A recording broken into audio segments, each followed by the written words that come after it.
Assalamualaikum warahmatullahi wabarakatuh. Salam sejahtera untuk kita semua. Perkenalkan, kami dari kelompok 8 ingin mempresentasikan materi beberapa pemikiran tentang pendidikan yang disusun oleh yang pertama Gito Muhammad Itzal, yang kedua Hendrian Fernanda, dan yang ketiga Nulus Dwi Saputra, dengan mata kuliah Dasar-Dasar Ilmu Pendidikan dengan dosen pengampu Profesor Dr. Alwen Bentri MPD dan Anes Fetria MPD.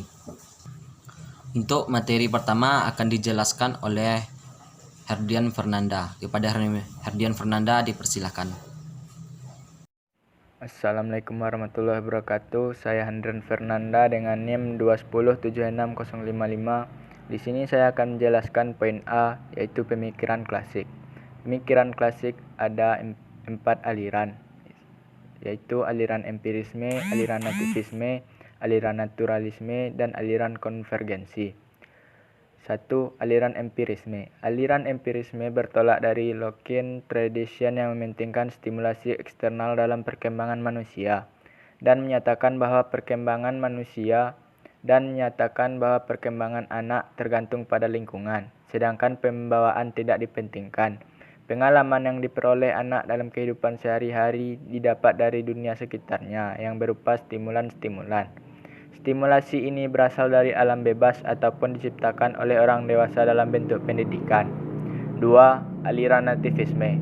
Aliran nativisme bertolak dari Lacanian tradition, menekankan kemampuan dalam diri anak, sehingga faktor lingkungan termasuk faktor pendidikan kurang berpengaruh terhadap perkembangan anak. Hasil perkembangan tersebut ditentukan oleh pembawaan yang sudah diperoleh sejak kelahiran. Lingkungan kurang berpengaruh terhadap dan pendidikan anak. 3. Aliran naturalisme. Aliran ini dipelopori oleh Jean-Jacques Rousseau. Rousseau berpendapat bahwa semua anak baru dilahirkan mempunyai pembawaan baik. Pembawaan baik akan menjadi rusak karena dipengaruhi lingkungan. Pendidikan yang diberikan orang dewasa malah dapat merusak pembawaan baik anak itu. 4. Aliran konvergensi. Aliran konvergensi dipelopori oleh William Stern. Ia berpendapat bahwa seorang anak dilahirkan di dunia sudah disertai pembawaan baik maupun pembawaan buruk. Proses perkembangan anak, baik faktor pembawaan maupun faktor lingkungan, sama-sama mempunyai peranan yang sangat penting. Bakat yang dibawa pada waktu lahir tidak akan berkembang dengan baik tanpa adanya dukungan lingkungan sesuai untuk perkembangan anak itu. Baik, Assalamualaikum warahmatullahi wabarakatuh. Saya Gito Muhammad Ifsal dengan NIM 2107654. Di sini saya akan menjelaskan poin B, yaitu pemikiran baru tentang pendidikan. Pemikiran baru tentang pendidikan terbagi 7, yaitu 1. Pengajaran alam sekitar, 2. Pengajaran pusat perhatian, 3. Sekolah kerja, 4. Pengajaran proyek, 5. Sekolah alam, 6. Pendidikan berasrama, dan 7. Pendidikan inklusif. Yang pertama yaitu pengajaran alam sekitar. Pengajaran alam sekitar adalah gerakan pendidikan yang mendekatkan anak dengan sekitarnya.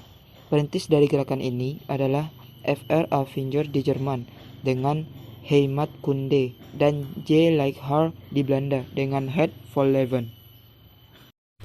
Yang kedua yaitu pengajaran pusat perhatian. Pengajaran pusat perhatian ini dirintis oleh Ovidemina de Crowley dari Belgia. Ia menyumbangkan 2 pendapat yang sangat berguna bagi pendidikan dan pengajaran, yaitu 1. Metode global dan 2. Centre d'intérêt. Yang ketiga yaitu sekolah kerja. Gerakan sekolah kerja dapat dipandang sebagai titik kulminasi dari pandangan-pandangan yang mementingkan pendidikan keterampilan dalam pendidikan. J.A. Comenius menekankan agar pendidikan mengembangkan pikiran, ingatan, bahasa, dan tangan. J.H. Pestalozzi mengajarkan bermacam-macam mata pelajaran bertukaran di sekolahnya. Yang keempat, pengajaran proyek.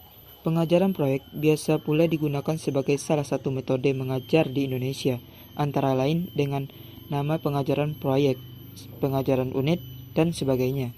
Yang perlu ditekankan bahwa pengajaran proyek akan menumbuhkan kemampuan untuk memandang dan memecahkan persoalan secara komprehensif. Pendekatan multidisiplin tersebut makin lama makin penting, utamanya masyarakat maju. Yang kelima yaitu sekolah alam. Sekolah alam adalah penyampaian pendidikan luar ruangan, di mana siswa mengunjungi ruang alam untuk belajar keterampilan pribadi, sosial, dan teknis.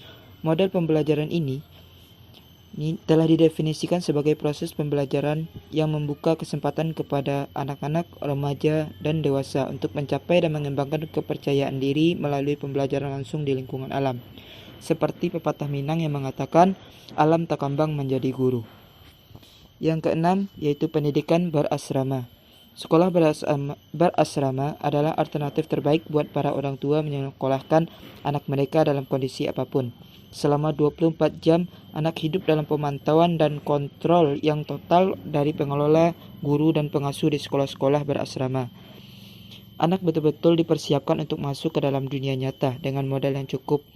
Tidak hanya kompetensi akademis, tapi skill-skill lainnya dipersiapkan sehingga mereka mempunyai senjata yang ampuh untuk memasuki dan menaklukkan dunia ini. Yang ketujuh, pendidikan inklusif. Sekolah inklusif adalah sekolah yang memberikan kesempatan kepada anak berkebutuhan khusus untuk belajar bersama-sama dengan anak pada umumnya di kelas yang sama. Sekian, terima kasih.